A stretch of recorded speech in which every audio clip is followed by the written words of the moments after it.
Hello dear. Welcome करता हूं आप सभी का बोर्ड ज्ञान अड्डा यूट्यूब चैनल पे। आज का ये क्लास उन सभी विद्यार्थियों के लिए महत्वपूर्ण है जो क्लास 12th में है।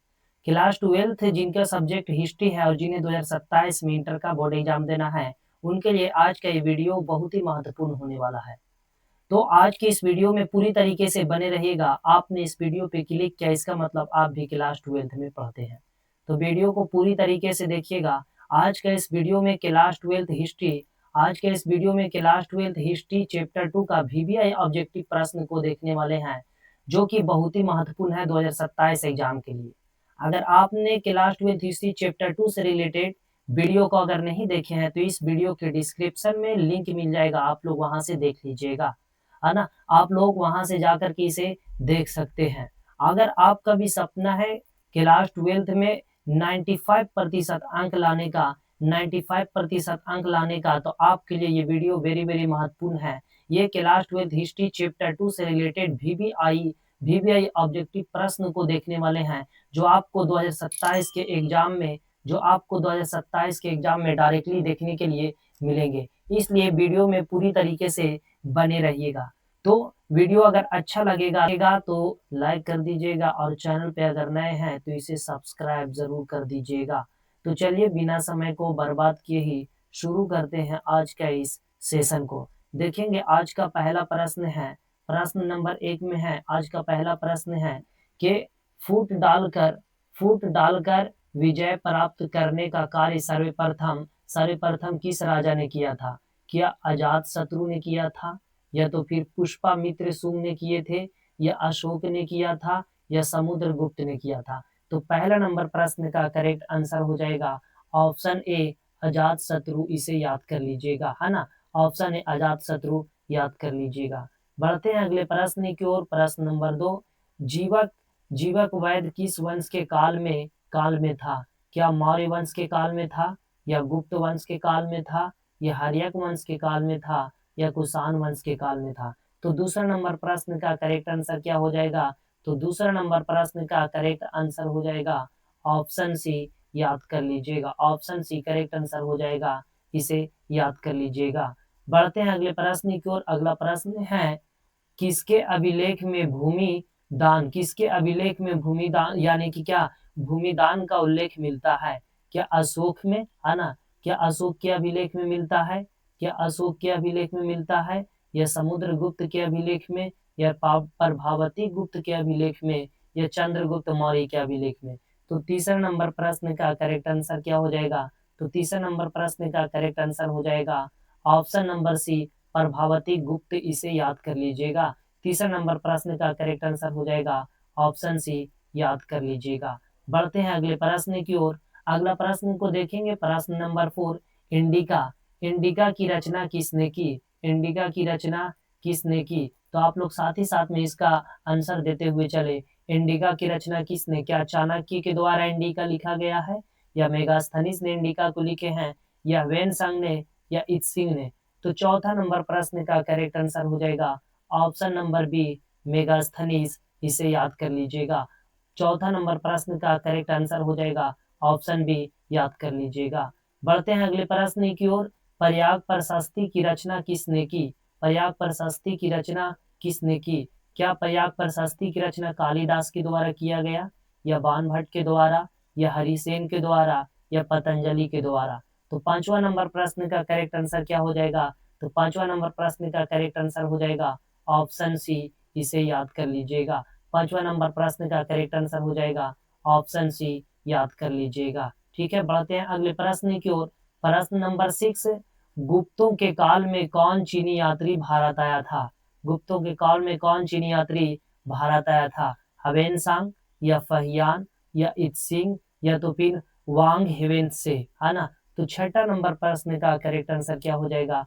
तो छठा नंबर प्रश्न का करेक्ट आंसर हो जाएगा ऑप्शन बी, फहियान। इसे याद कर लीजिएगा। तो छठा नंबर प्रश्न का करेक्ट आंसर हो जाएगा क्या? तो छठा नंबर प्रश्न का करेक्ट आंसर ऑप्शन बी। इसे याद कर लीजिएगा। बढ़ते हैं अगले प्रश्न की ओर। अगला प्रश्न को देखेंगे। अगला प्रश्न है, क्या अगला प्रश्न दिया हुआ है, भारतीय इतिहास का कौन सा काल भारतीय इतिहास का कौन सा काल है जिसे स्वर्ण काल के नाम से जाना जाता है? भारतीय इतिहास के कौन से काल को स्वर्ण काल के नाम से जाना जाता है? क्या मौर्य काल, गुप्त काल या मुगल काल या अंग्रेज का काल? किस काल को स्वर्ण काल के नाम से जाना जाता है दोस्तों?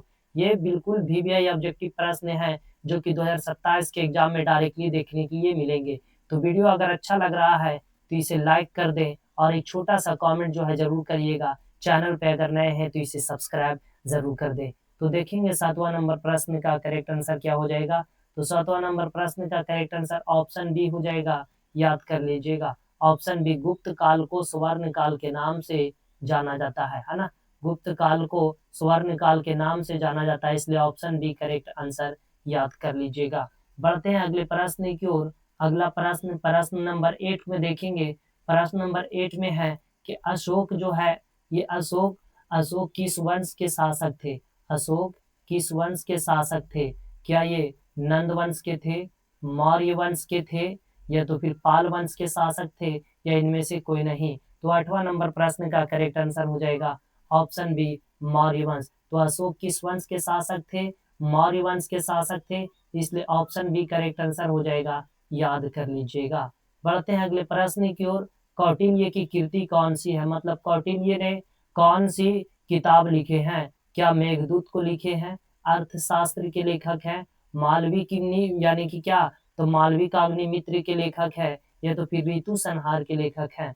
तो 9वां नंबर प्रश्न का करेक्ट आंसर हो जाएगा ऑप्शन बी, याद कर लीजिएगा, अर्थशास्त्र याद कर लीजिएगा। ऑप्शन बी करेक्ट आंसर हो जाएगा, याद कर लीजिएगा। अगला प्रश्न है, मेगास्थनीज भारत में किसके दरबार में आए थे? वेरी वेरी महत्वपूर्ण है दोस्तों। अगर वीडियो अच्छा लग रहा है तो इसे लाइक कर दे, चैनल पे अगर नए हैं तो सब्सक्राइब कर दे। अगर आपका भी सपना है 2027 में 95% अंक लाने का, तो आपके लिए ये वीडियो वेरी वेरी महत्वपूर्ण है, इसलिए वीडियो में पूरी तरीके से बने रहिएगा। तो क्या चंद्रगुप्त मौर्य या बिंदुसार या अशोक या तो फिर पुष्यमित्र शुंग, है ना? तो मेगास्थनीज किसके दरबार में भारत आए थे? तो 10वां नंबर प्रश्न का करेक्ट आंसर हो जाएगा ऑप्शन ए, याद रखिएगा, option A correct answer, Chandragupta Maurya, है ना। चंद्रगुप्त मौर्य के दरबार में जो है ये आए थे। कौन आए थे? तो मेगास्थनीज आए थे, याद कर लीजिएगा।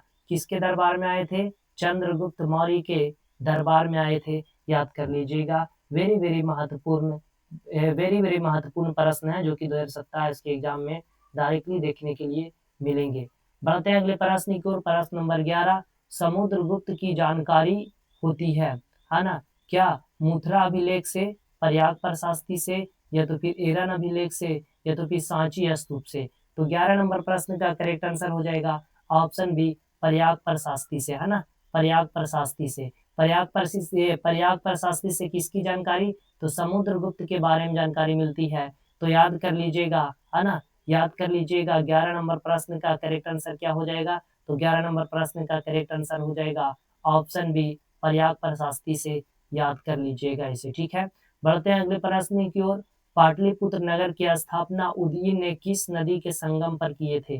क्या वो गंगा नदी थे, या तो फिर सोन नदी, या पुनपुन नदी, या तो फिर इनमें से कोई संगम पर नहीं, कोई नदी नहीं, ठीक है। तो 12 नंबर प्रश्न का करेक्ट आंसर हो जाएगा इनमें से कोई नदी। पाटलिपुत्र नदी की स्थापना उदयन ने किस नदी के संगम पर किए थे? तो 12 नंबर प्रश्न का करेक्ट आंसर हो जाएगा ऑप्शन डी, याद कर लीजिएगा, ठीक है। ऑप्शन डी याद कर लीजिएगा, ठीक है। वेरी वेरी महत्वपूर्ण है। बढ़ते हैं अगले प्रश्न की ओर।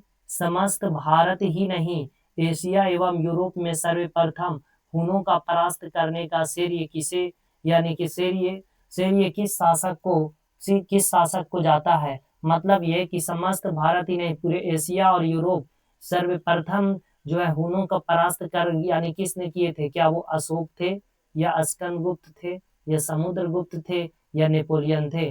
तो 13 नंबर प्रश्न का करेक्ट आंसर क्या हो जाएगा? 13 नंबर प्रश्न का करेक्ट आंसर हो जाएगा Skandagupta. Option B correct answer, याद कर लीजिएगा। ऑप्शन बी करेक्ट आंसर हो जाएगा दोस्तों, याद कर लीजिएगा। बढ़ते हैं अगले प्रश्न की ओर। देखेंगे अगला प्रश्न, प्रश्न नंबर 14। प्रश्न नंबर 14 को देखेंगे। प्रश्न नंबर 14 में है, प्रश्न नंबर 14 में दिया हुआ है, प्रश्न नंबर 14 है कि यूरोप का समुद्र यानी कि यूरोप का समुद्रगुप्त कौन था? क्या हिटलर, या नेपोलियन, या बिस्मार्क, या मुसोलिनी, है ना? तो 14 नंबर प्रश्न का करेक्ट आंसर क्या हो जाएगा? 14 नंबर प्रश्न का करेक्ट आंसर हो जाएगा नेपोलियन। नेपोलियन को यूरोप का यानी कि क्या यूरोप का समुद्रगुप्त कहा जाता है? तो ऑप्शन बी करेक्ट आंसर हो जाएगा, याद कर लीजिएगा, ऑप्शन बी करेक्ट आंसर। बढ़ते हैं अगले प्रश्न की ओर। किसके अभिलेख में भूमिदान का उल्लेख मिलता है? क्या अशोक के अभिलेख में, समुद्रगुप्त के अभिलेख में, या प्रभावती गुप्त के अभिलेख में, या इनमें से सभी के अभिलेख में? तो 15 नंबर प्रश्न का करेक्ट आंसर हो जाएगा ऑप्शन सी प्रभावती गुप्त। ऑप्शन सी याद कर लीजिएगा, है ना, ऑप्शन सी करेक्ट आंसर हो जाएगा, याद कर लीजिएगा। बढ़ते हैं अगले प्रश्न की ओर। प्रश्न नंबर 16 को देखेंगे। प्रश्न नंबर 16 है, प्रश्न नंबर 16 में कहा जा रहा कि भूमि अनुदान से संबंधित प्रथम अभिलेख, भूमि अनुदान से संबंधित प्रथम अभिलेख का प्रमाण किसका है? क्या मौर्य काल का है, सातवाहन काल का है, या शुंग काल का है, या गुप्त काल का है? तो 16 नंबर प्रश्न का करेक्ट आंसर हो जाएगा ऑप्शन बी सातवाहन काल, याद कर लीजिएगा, ऑप्शन बी सातवाहन काल, याद कर लीजिएगा। बढ़ते हैं अगले प्रश्न की ओर देखेंगे। अगला प्रश्न, प्रश्न नंबर 17 कहा जा रहा कि 510 ईस्वी में सती प्रथा के साक्ष्य वाला प्रथम अभिलेख कहाँ मिला था? है ना, सती प्रथा का, सती प्रथा क्या है? तो सती प्रथा वह है जिसमें पति के मृत्यु पर पत्नी को जिंदा ही चिता में जला दिया जाता था, वो सती प्रथा है। तो ये कौन से अभिलेख में मिला? क्या एरन सागर के अभिलेख में, या तो फिर गुर्जरा अभिलेख में, या मस्की अभिलेख में, या तो फिर जूनागढ़ अभिलेख में? तो 17 नंबर प्रश्न का करेक्ट आंसर क्या हो जाएगा? तो 17 नंबर प्रश्न का करेक्ट आंसर हो जाएगा ऑप्शन ए एरन सागर अभिलेख, याद कर लीजिएगा। बढ़ते हैं अगले प्रश्न की ओर। किस शिलालेख में, किस शिलालेख से अशोक द्वारा कलिंग विजय का पता चलता है? क्या प्रथम अभिलेख से, पांचवा अभिलेख से, 10वां अभिलेख में, या 13वां अभिलेख में? तो 18 नंबर प्रश्न का करेक्ट आंसर हो जाएगा 13वां अभिलेख में, ऑप्शन डी करेक्ट आंसर हो जाएगा, याद कर लीजिएगा, है ना। कौन सा अभिलेख में? तो 13वां अभिलेख में, इसलिए ऑप्शन डी प्रश्न नंबर 18 का करेक्ट आंसर ऑप्शन डी हो जाएगा, याद कर लीजिएगा, ऑप्शन डी करेक्ट आंसर। बढ़ते हैं अगले प्रश्न की ओर। अगला प्रश्न को देखेंगे, देखेंगे अगले प्रश्न को। अगला प्रश्न में दिया गया है कि, अगला प्रश्न है कि किस विद्वान ने, किस विद्वान ने क्या है, किस विद्वान ने, किस विद्वान ने मात्र अभिलेख के आधार पर, किस विद्वान ने मात्र अभिलेख के आधार पर अशोक का इतिहास लिखने का असलग्य प्रयास किए थे? क्या विंसेंट स्मिथ थे, जेम्स प्रिंसेप, काशी प्रसाद जायसवाल, या तो फिर क्या देवदत्त रामकृष्ण भंडारकर?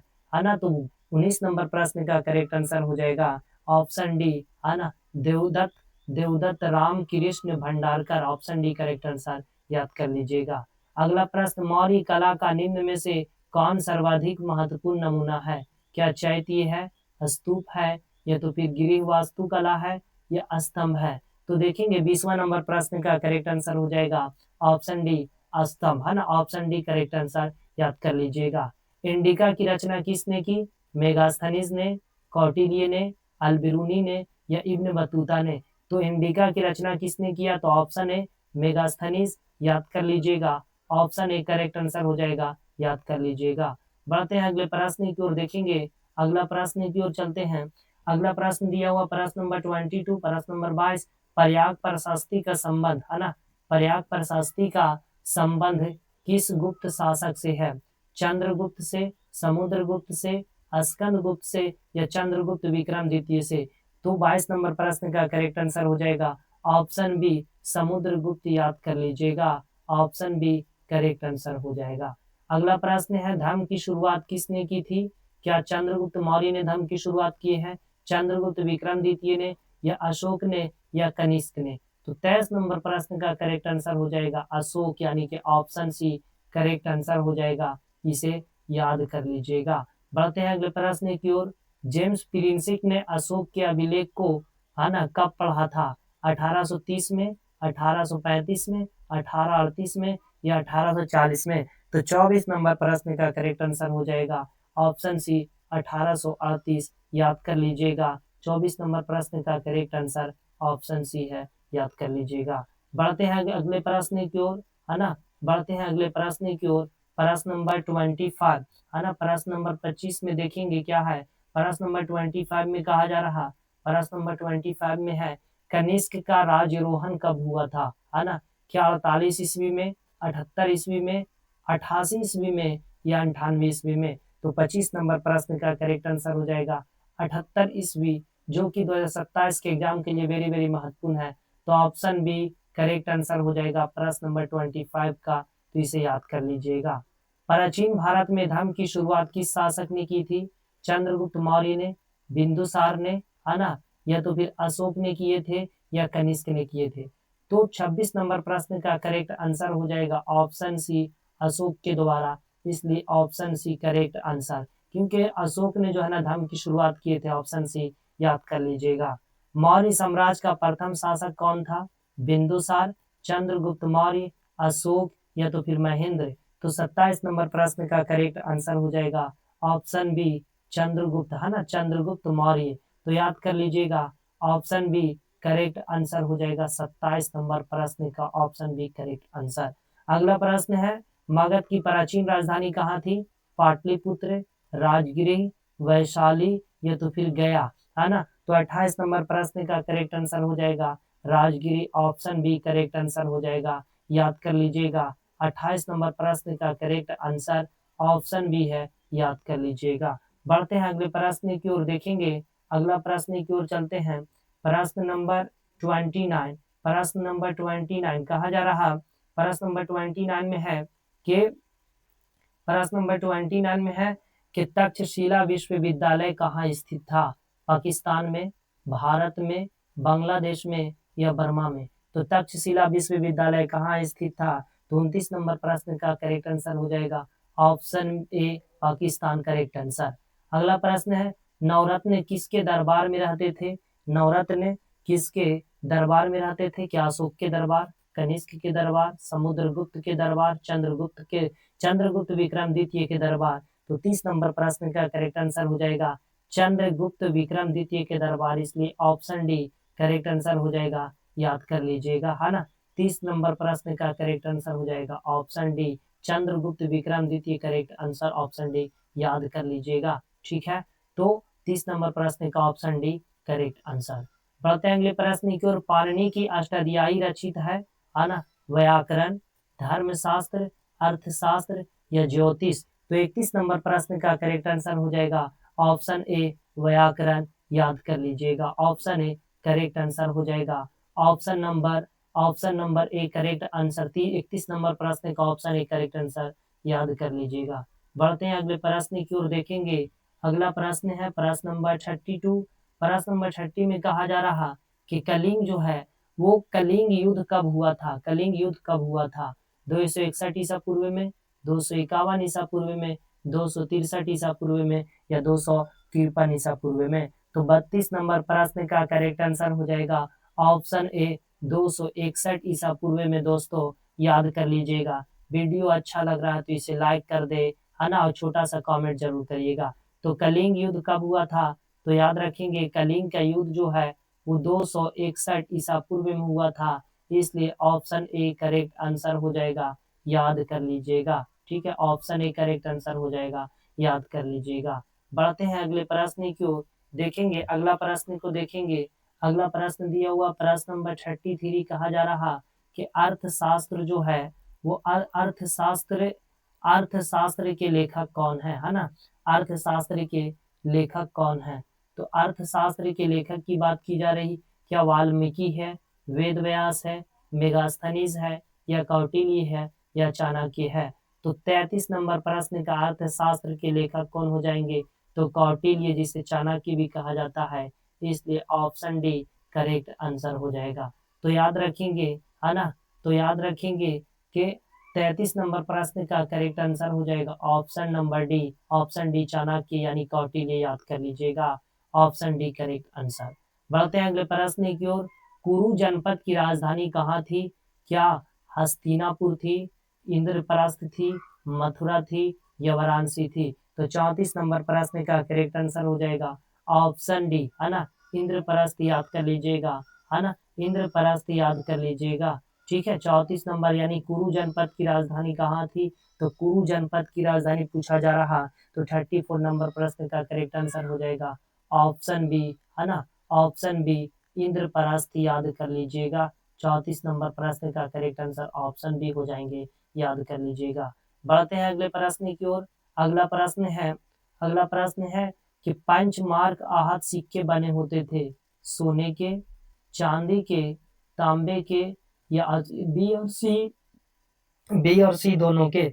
तो 35 नंबर प्रश्न का करेक्ट आंसर क्या हो जाएगा, 35 नंबर प्रश्न का करेक्ट आंसर हो जाएगा ऑप्शन बी और सी दोनों, यानी कि तांबा के और चांदी के दोनों होते थे। तो बी एवं C option number D correct answer हो जाएंगे, याद कर लीजिएगा। अगला प्रश्न की ओर चलते हैं, देखेंगे प्रश्न नंबर 36, अजात शत्रु किस वंश के शासक थे, हर्यक वंश, मौर्य वंश, या नंद वंश, या गुप्त वंश। तो 36 नंबर प्रश्न का करेक्ट आंसर हो जाएगा ऑप्शन ए हर्यक वंश, याद कर लीजिएगा। ऑप्शन ए करेक्ट आंसर हो जाएंगे, याद कर लीजिएगा। बढ़ते हैं अगले प्रश्न की ओर, देखेंगे प्रश्न नंबर 37।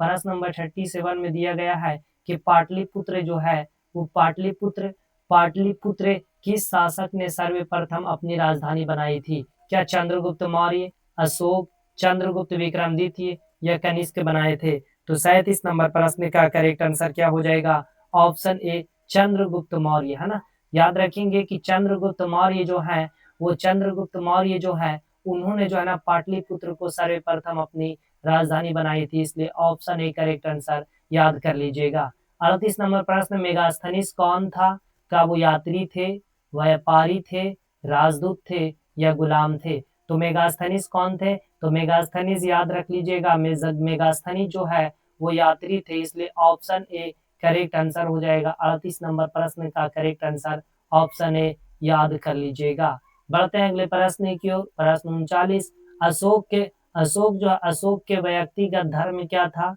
बौद्ध धर्म, जैन धर्म, शैव धर्म, या वैष्णव धर्म। तो 39 नंबर प्रश्न का करेक्ट आंसर हो जाएगा ऑप्शन ए बौद्ध धर्म, याद कर लीजिएगा। ऑप्शन ए 39 नंबर प्रश्न का करेक्ट आंसर हो जाएगा ऑप्शन ए, याद कर लीजिएगा, जो कि 2027 के एग्जाम के लिए वेरी वेरी महत्वपूर्ण है। बढ़ते हैं अगले प्रश्न की ओर, इस वीडियो का आखिरी अंतिम प्रश्न की ओर, देखेंगे प्रश्न नंबर 40 है। प्रश्न नंबर 40 को देखते हैं, है ना। प्रश्न नंबर 40 में कहा जा रहा, प्रश्न नंबर 40 है, 40 में कहा जा रहा कि महान मौर्य शासक ने किस धर्म को अपनाए थे, है ना। क्या वो जैन धर्म को अपनाए थे, बौद्ध धर्म को अपनाए थे, हिंदू धर्म को अपनाए थे, या पारसी धर्म को अपनाए थे। तो महान अशोक की बात की जा रही है कि अशोक ने किस धर्म को अपनाए थे।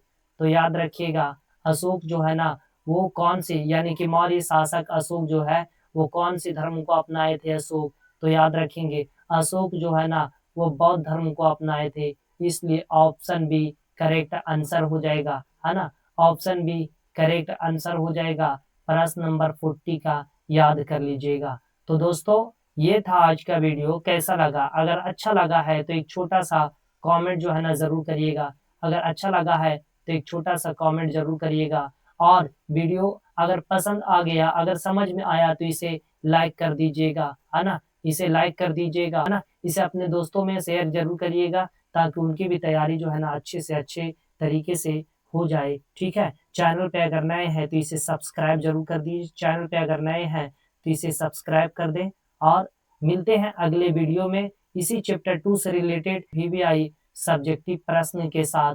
तो चैनल पे अगर नए हैं तो सब्सक्राइब कर दें। और मैं बतला दूं कि आपको ये इस चैनल के माध्यम से वीडियो रोजाना शाम के 6:30 पे जो है ना आपको देखने के लिए मिलेंगे, है ना। कितने बजे, तो 6:30 में, यानी कि 6:30 शाम को रोजाना देखने के लिए इस चैनल पे वीडियो मिलेंगे। आपको अगर ये सभी पीडीएफ चाहिए तो आपको बस ये करना है कि इस मोबाइल नंबर पे व्हाट्सएप मैसेज करना है, आपको पीडीएफ दे दिए जाएंगे। मोबाइल नंबर है क्या, तो मोबाइल नंबर लिख लीजिएगा। मोबाइल नंबर है 99, है ना, 9934 है ना, 7967, और उसके बाद 99। तो इस नंबर पे 99, इस नंबर पे आपको व्हाट्सएप मैसेज करना है, आपको पीडीएफ भेज दिया जाएगा।